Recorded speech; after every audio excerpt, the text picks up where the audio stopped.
Good afternoon, folks. We are headed back to Vegas because the Never Say Die Fever managed to pull off a great victory today at Gainbridge Fieldhouse to force Game 5 of the semifinals against the Las Vegas Aces. So, uh, before we go on too much further, let me just say that I am in the sneezing zone today. This is a new thing. I'm hoping to keep it under control for this video, and I'm starting to lose my voice a bit, so I'm going to try not to talk too much. But I do want to go over some stuff, okay? So, and I do have a video. That's another fun thing. We'll close it out with a video, okay? So, for me, star of the game today, Aliyah Boston, without a doubt. Kelsey Mitchell was hot at the beginning, wound up with 25 points, 2 rebounds, 4 assists, but Aliyah Boston dominated. She was dominant today. 24 points, 14 rebounds, 5 assists. So she undoubtedly is my star of the game. Odyssey Sims started 18 points, 1 rebound, 2 assists. Natasha Howard, 7 points, 4 rebounds, 1 assist. Lexi Hull, 7 points, 7 rebounds, 1 assist. Now, for Lexi Hull, her value to the Indiana Fever is not measured in statistics, okay? She brings a whole bunch of intangibles. She's A, playing with a back injury, and B, she is all over the court. She is a warrior. She is a defensive stud, and she is undoubtedly one of the biggest parts of the Fever team, okay? Off the bench today, Shea Petty, 7 points, 3 rebounds, 1 assist. Brianna Turner, 2 points, 1 rebound. Nothing from anyone else. And I'm looking at, as a team, the fact that we had how many assists today? 14 assists as a team. On any given night, when Caitlin Clark is healthy and in the game, I still maintain that she could have double-doubles every night. And I think that while losing, now 6 players, because Dantas is clearly out, okay, has had a tremendous impact on the Fever. The fact of the matter is that Caitlin Clark's presence on the court opens up the doors for everybody out there playing on her side, okay? She makes everybody around her a better player. She commands so much attention from the other team that she gives opportunities to everybody else on the court. And I think that has been the biggest missing piece this year, and I will continue to say that. Now, I don't want to upset the Stephanie White haters out there, so I'm not going to give Coach White any credit publicly for, guiding her team to victory, okay? Because everybody out there is always willing to blame her for every loss, but also always willing to never give her any credit for any victories, okay? So there are just some people who are just not going to like Stephanie White no matter what she does, because they have this twisted viewpoint that she's out to destroy Caitlin Clark. Now, I don't know where they're getting this, except that I can name some names. Oh, maybe Ben Daniels, Keep the Vision, John the Liquidator. Who else? Who else do we have that I don't tune in anymore? Not so much Mick Talks Hoops. I just can't with any of them, actually. And it's easy to think that these guys actually have some evidence of what they're saying until you ask them to show that evidence of what they're saying. And then until you watch where they're getting that is by twisting words and flat out making shit up. okay? There are scads of AI videos on TikTok of Caitlin Clark saying things that I know would never come out of her mouth because some of the words that they put there, it's easy to make up the sound of someone's voice with AI, by the way. It's one of the worst things to ever happen, okay, to truth in America. Artificial intelligence is a disaster for America, okay, because Americans will believe anything. But there are words that I know that Caitlin Clark would never say publicly, okay? And swears are those words, okay? That would not happen from Caitlin Clark. Not on an interview, not in a statement. And if you watch her lips carefully when she's talking, she's actually not saying the words that are coming out of her mouth. But people don't do that. So people are ripe for that kind of information. And I have challenged anybody. If Caitlin Clark has said anything about Stephanie White that indicates that she doesn't like her, to please show it to me. I'm more than happy. If you post it in the comments, I will look at it. But I will look at it with a critical eye because I investigate everything. I take nothing at face value. So, yeah, I don't want to upset the masses out there and get them all uptight that I might be giving Stephanie White credit for anything. So, I have just one other observation. Wilson did show up today, 31 points, 9 rebounds, 3 assists. Jackie Young seems to be the model of consistency for that team. 18 points, 5 rebounds, 9 assists. Chelsea Gray, 12 points, 2 rebounds, 9 assists. Nalissa Smith, 8 points, 2 rebounds, no assists. Kristen Bell, 3 points, no rebounds, no assists. So they can't say that Wilson didn't show up, but no one player is going to beat a team. So one thing I do want to say is I really do believe the officiating issue needs to be dealt with in the offseason because I don't deny that it is a problem.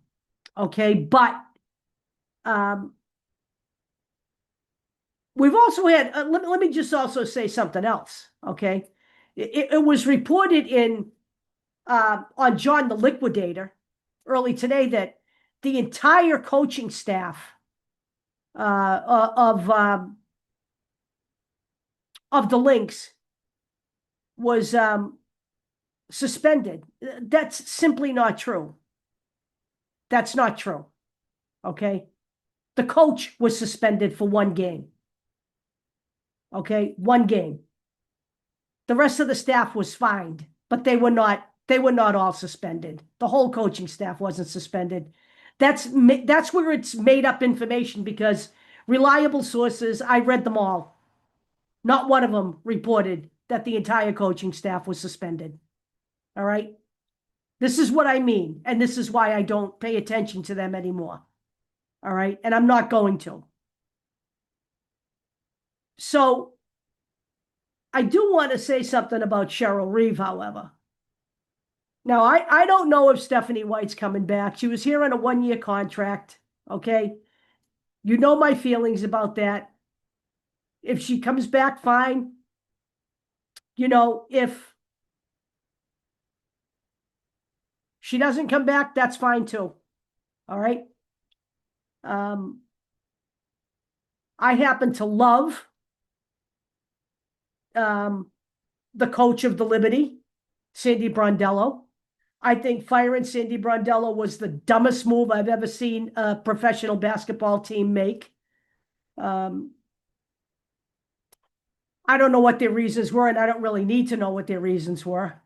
If Sandy Brondello comes and coaches the Fever, I'm good with that.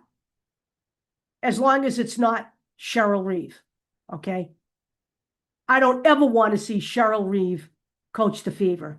Because while I respect her as a coach, she is the ugliest human being in a losing situation I have ever seen in my life.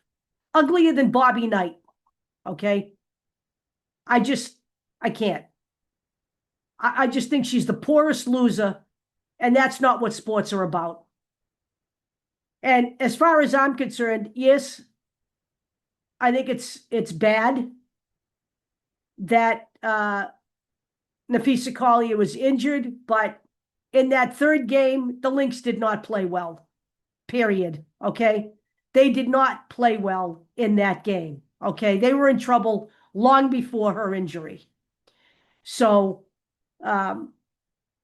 we can blame the officials for the loss. We can blame the coaches for the loss. We can blame whoever we want for the loss, but the players have to play the game. And it's simple fact that the Lynx didn't play a great game that night. So she's just, now it does not surprise me that Caitlin Clark as Captain Clark of the All-Star team actually traded Cheryl Reeve as coach for Sandy Brondello. That was a brilliant move because I just simply don't like Cheryl Reeve. I think she's a poor loser. So that's where I am tonight. Aliyah Boston, star of the game as far as I'm concerned. She played huge tonight. And we can all discuss who's going to come back to the Fever and who we'd like to see come to the Fever and who we'd like to see playing for the Fever.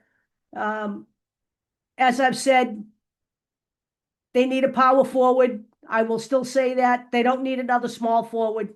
They need a power forward, okay? And now what we'll be looking at moving forward is watching the CBA, because I don't believe that either side wants a shutdown and a lockout, and I don't think that's going to happen. You know, I could always be wrong, but I don't think that benefits anybody at this point. Not with the way the WNBA viewership and popularity has been growing. I don't think it benefits anyone. I think even if they have to extend the negotiations beyond the deadline, they can do that, and they can come to an agreement that's beneficial for everybody. Not everybody will get what they want, but making progress is making progress, okay? And, getting everything you want is a rarity in life, okay? I will also be watching what goes on with coaches, because I'm sure this is not going to be the end of the coach shuffle. I'll be watching free agency, and I will be in particular focusing on the Fever and seeing what team they put back, what team they plan to put back on the floor, who they will draft, and what the plan is for Michaela Timpson in the offseason, because I do believe she'll be a big part of the Fever.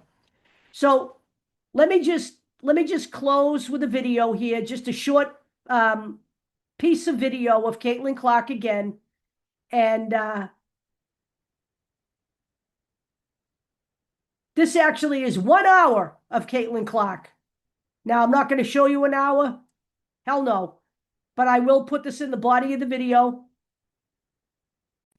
Clark, one of the rare times this season we've seen her get open. Dejanay Carrington just looking at the ball. Bonner gets denied by Boston. Wheeler finds Clark from the logo. Look at Wheeler staring to the right side. Knows who's there. Drop pass behind. Could be the deepest shot we've seen Caitlin Clark make as a pro. Big one. The magnifying glass and the pressure as Bonner can't hit. Fat Benley the rebound. Here comes Clark. Bouncing to Fat Benley, who lays it in. Fans to be excited about, not only tonight, but this season. Watch this connection. One more time. Mitchell, guarded by Harris. Mitchell spinning, finding Clark. 5 to shoot. Clark lays it in. Tie game. Absolutely blown the roof off. But playing at UConn, she is used to all of this. Oh, Caitlin Clark, rookie on rookie crime right there in Mule's face. Caitlin got out. Oh, Juloy misses after a tremendous move, and we are tied right now. Clark to Samuelson, and there is, believe it or not, folks, the biggest lead of the game. Here's Clark with it. Fagbenle inside against the taller Mercedes Russell and still gets it to go. Here's just 1 of 5. How about Fagbenle running the floor there? And the find there from Clark. Is it underrated? Everybody talks about the logo threes. Yeah, they do. Nice concept, good execution.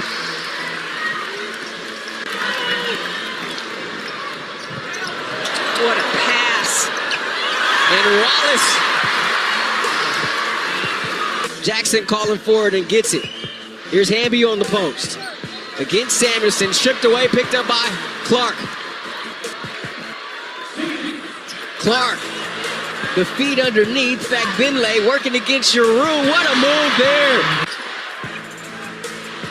Clark. Being picked up by Clarendon. Brick there to help. Nice pass, Fagbenle. How did she find her? Channel defense by the Sparks fans. 6 on the shot clock. Clark, a deep three.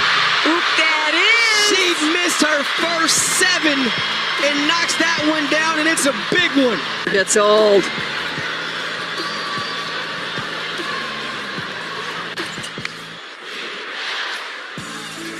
Clark has space. She's going to let it fly, and she's going to connect. Oh, Caitlin Clark. She waited to prime time to connect from deep. NCAA ranks. We've got some score power on the court. Watch that inside hand, that left hand. Caitlin Clark gets away with a little shove inside, creates that space. Gustafson, too much. Long rebound to the Fever. Oh, Fagbenle says, don't wait. Transition defense. Such good athletic specimens, and I think it's so much fun to see like how Megan Gustafson has recreated her body. She changed herself from a post in college to being a power forward in the WNBA. It's amazing how that they've... That's putting up some buckets. It sure was.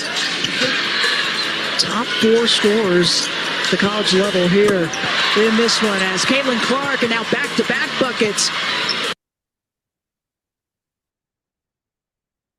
So, again, I'm going to close out this video, but let me say this. Where did all those players go? And what was the logic? What was the logic in getting rid of all those players after Caitlin Clark's rookie season? They were on fire, folks, okay? And I simply will say this again. I don't understand what the logic was in bringing in 38-year-old DeWanna Bonner, 36-year-old Sydney Colson, and 34-year-old Natasha Howard. I don't. I still don't see it. I'm mystified. I'm watching these highlights. I'm watching these plays. I'm watching these players. I'm watching Caitlin Clark distribute the ball.